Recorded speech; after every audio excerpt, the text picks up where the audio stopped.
Assalamualaikum, bertemu lagi. Okey, untuk sambungan untuk part 2 untuk site Jenderam Hulu. Sekarang Tukan dah siap untuk konkrit footing untuk rumah ni. Okey, dan untuk pengetahuan puan-puan, rumah ni mempunyai 5 bilik tidur, 4 bilik air, 1 ruang laundry dan 2 teres. Dan kalau puan-puan nak tengok, jom saya bawa tengok.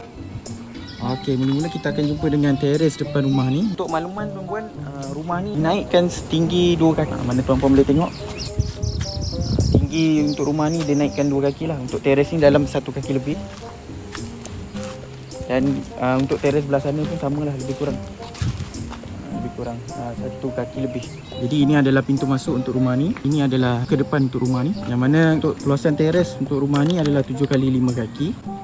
Dan seterusnya kita akan berjumpa dengan ruang tamu. Ruang tamu ni berukuran lebih kurang 14 kali 11 kaki. Jadi ini keluasan dia lah. Jadi kita jalan. Ini adalah ruang keluarga. Untuk petak ni, ini adalah ruang keluarga rumah ni. Dan sebelah sini, sebelah ruang keluarga ni akan ada sliding. Kalau tuan-puan boleh bayang, sini akan ada sliding. Yang mana kita buka sliding ni, kita akan berjumpa dengan teres untuk rumah ni lah. Teres nombor 2 untuk rumah ni. Yang mana teres ni berkeluasan lebih kurang 15 kali 10 kaki. Lebih kurang. Bermula daripada sini lah keluasan dia. Masuk lagi dekat sini, bersebelahan dengan ruang keluarga ni. Ini adalah bilik air nombor 1, mana berukuran lebih kurang 6 kali 7 kaki. Dan sebelah bilik air nombor 1 ni kita akan jumpa dengan bilik nombor 2, yang mana berukuran lebih kurang 11 kali 10 kaki. Dan sebelah bilik nombor 2 ni ada bilik nombor 3, berukuran sama juga 11 kali 10 kaki. Ini adalah tiang dia lah, penanda dia. Dan sebelah bilik nombor 3 ni adalah bilik master. Ni bilik master, bilik nombor 1 lah. Dan dalam bilik master ni ada bilik air. Bilik air dia berukuran lebih kurang 5 kali 6 kaki.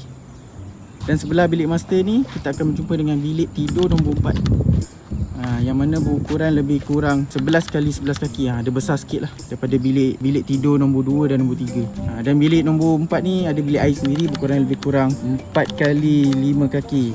Dan di sebelah bilik nombor 4 ni, sini adalah ruangan dapur kering untuk rumah ni. Dan bersebelahan dapur kering ni adalah dapur basah, lebih kurang 7 kali 6 kaki lebih kurang. Dan sebelah dengan dapur basah ni, sini adalah terdapat laundry. Kalau teman tengok, sini akan ada partition. Dan sini adalah dinding lah. Berukuran lebih kurang 5 kali 9 kaki. Dan bersebelahan dengan laundry ni ada bilik nombor 5. Dia dalam berukuran lebih kurang 14 kali 11 kaki. Dan ada bilik air. Bilik air dia pun lebih kurang sama, 6 kali 5 kaki. Bilik air dia. Okey, jadi seperti tuan-puan boleh tengok, mana-mana dekat sini ada split level. Jadi ini untuk ruangan tandas memang kita akan buat rendah sedikit. Andai kata ada kebocoran di dalam tandas apa semua, dia tidak akan melimpah ke ruangan dalam rumah. Okey, jadi sekian itu sahaja untuk update progres terkini. Jadi kalau tuan-puan nak tengok progres untuk rumah ni macam mana, jangan lupa like, follow dan share. Dan nantikan video seterusnya akan datang. Jumpa lagi.